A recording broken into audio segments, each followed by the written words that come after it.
Sore ini kami sampaikan terkait perkembangan perkara pengurusan perkara di Mahkamah Agung. Sebagaimana kita ketahui bahwa KPK telah melakukan penyidikan perkara tindak pidana korupsi berupa suap di dalam pengurusan perkara di Mahkamah Agung. Dan rangkaian penyidikan perkara tersebut, tersangka SD sudah kami sampaikan sebelumnya, dan kawan-kawan kurang lebih ada 13 orang sudah dilakukan penahanan oleh KPK. Dan KPK hari ini kembali menemukan adanya bukti yang cukup, dugaan telah terjadi suatu tindak pidana korupsi dalam pengurusan perkara di Mahkamah Agung. Langkah yang dilakukan oleh KPK adalah meningkatkan perkara tersebut ke tahap penyidikan dan menetapkan serta hari ini kita umumkan salah satu tersangka atas nama EW, Hakim Justisial Panitera Pengganti di Mahkamah Agung Republik Indonesia. Sebagaimana tadi kami sampaikan, ada 13 orang tersangka yang sudah lakukan penahanan sebelumnya. Boleh kami ulangi lagi. Pertama adalah SD, Hakim Agung pada Mahkamah Agung. 2 GS, Hakim Agung pada Mahkamah Agung. 3 PN, Hakim Justisial Panitera Pengganti pada Kamar Pidana Mahkamah Agung dan Asisten Hakim Agung GS. 4 RN, PNS Mahkamah Agung atau staf Mahkamah Agung. 5 ETP, Hakim Justisial Panitera Pengganti Mahkamah Agung. 6 DY, PNS pada Kemitraan Mahkamah Agung. 7 MH, PNS pada Kemitraan Mahkamah Agung. 8 NA, PNS Mahkamah Agung. 9 AB, PNS pada Mahkamah Agung.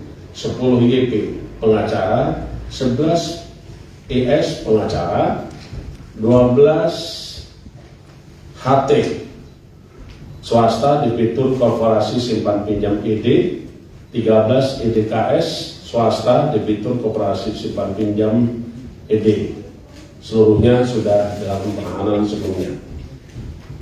Untuk kebutuhan dalam rangka kepentingan penyidikan, maka tim penyidik hari ini melakukan penahanan terhadap tersangka EW selama 20 hari pertama, dimulai tanggal 19 Desember 2022 sampai dengan tanggal 7 Januari 2023.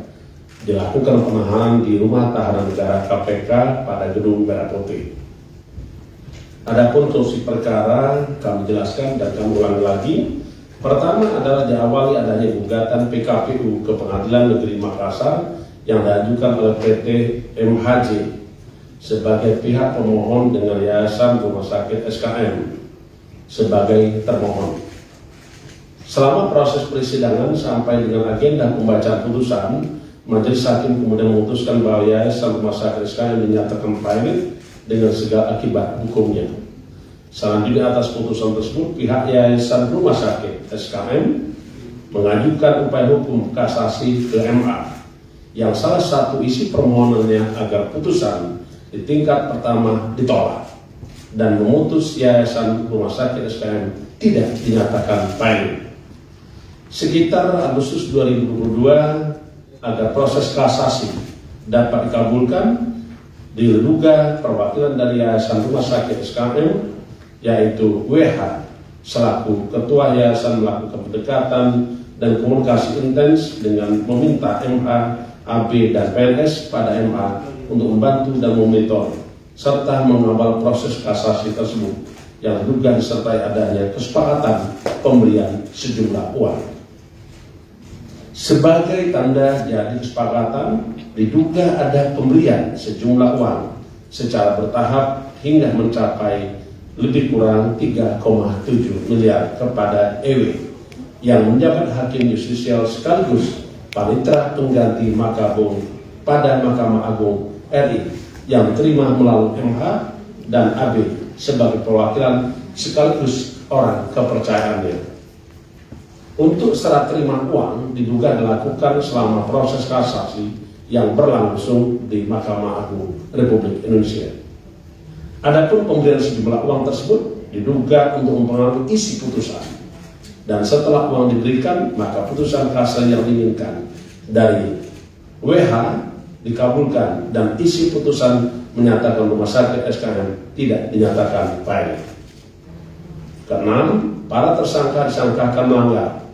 Saudara EW bersama-sama MH AD disangkakan melanggar pasal 12 huruf C atau pasal 12 huruf A dan pasal B kecil yaitu pasal 11 Undang-Undang 31 tahun 1999 tentang pemberantasan tindak pidana korupsi sebagaimana telah diubah dengan Undang-Undang Nomor 20 tahun 2001 tentang perubahan atas Undang-Undang 31 tahun 1999 tentang pemberantasan tindak pidana korupsi yaitu pasal 55 ke 1 ayat 1 ke 1 KUHP.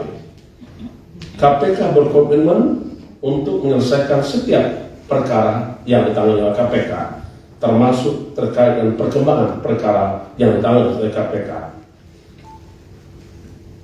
Penegak hukum tentu kita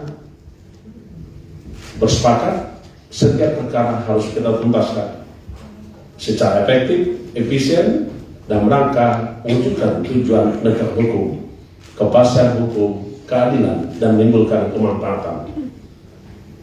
Terakhir kami ingin sampaikan bahwa korupsi di sektor peradilan ini tentu mencederai marwah penegakan hukum di Indonesia.